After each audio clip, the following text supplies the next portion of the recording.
ولله ما في السماوات وما في الأرض ولقد وصينا الذين أوتوا الكتاب من قبلكم وإياكم أن اتقوا الله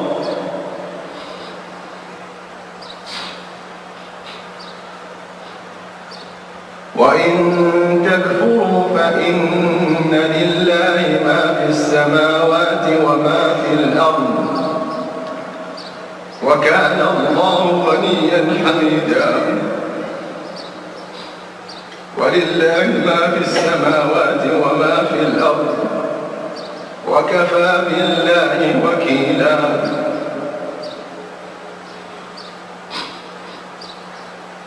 إن يشأ يذهبكم أيها الناس ويأت بآخرين وكان الله على ذلك قديرا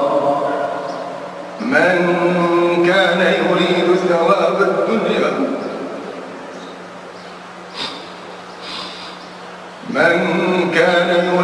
ثواب